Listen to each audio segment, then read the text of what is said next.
snatch the hanger. The lighting in the dressing rooms is adequate but merciful due to the use of pink bulbs. The carpeting is thick, and the white leather benches for sitting on are not those tiny, insubstantial things you see in other dressing rooms. Best of all, good music is always playing, and wine is available too, should you need it to counteract the shock of seeing yourself in a full-length mirror in your underwear. Joni, on the other hand, has always been satisfied with her admittedly plain Jane looks. Who cares? She looks friendly. She is friendly. She still wears the bob she wore in high school, and she eschews any makeup beyond mascara and pink lipstick. She has a wide-eyed expression that seems to say, "Well, hi there." She doesn't mind the extra weight she carries.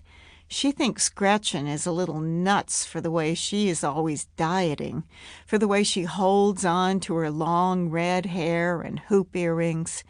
But Gretchen does have her good qualities. And for heaven's sakes, they've been friends since they were both in their high school's production of South Pacific. Gretchen, a senior, was Nellie, the lead. Joni, a freshman, was one of the native girls wearing a grass skirt made of newspaper strips painted green and a bikini top. She used to help Gretchen run lines, and they just hit it off, despite the age difference that then seemed immense and now seems negligible.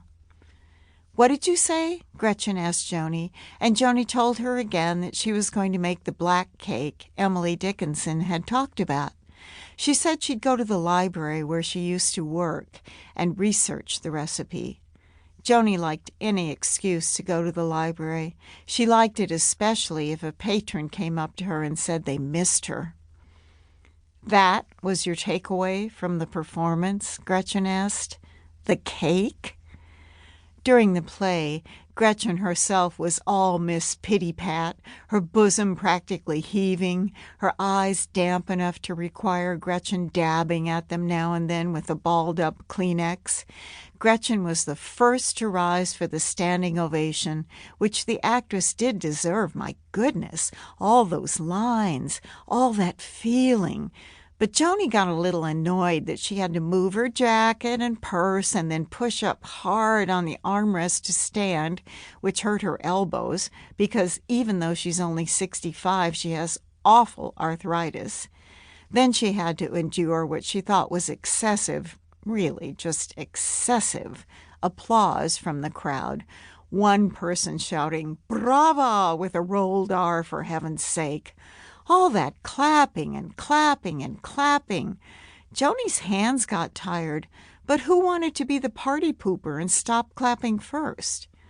Well, that's what you get when you leave the sensible little town of Mason, Missouri, and drive all the way to Columbia, everyone putting on airs all over the place, even the wait staff in the restaurants. "Good evening, I'm Thaddeus. I'll be your server for the evening. May I start you out with one of our signature cocktails?" And then that business of not writing down anything she orders, which always makes Joni a nervous wreck. Joni prefers the greeting offered by the waitstaff in restaurants she frequents in Mason. "Well, look who's here. The usual, hon?" Still, one must endeavor to incorporate a little culture into one's life. One can't rely on the town players and the gazebo summertime band and poulet frisé au lait for everything.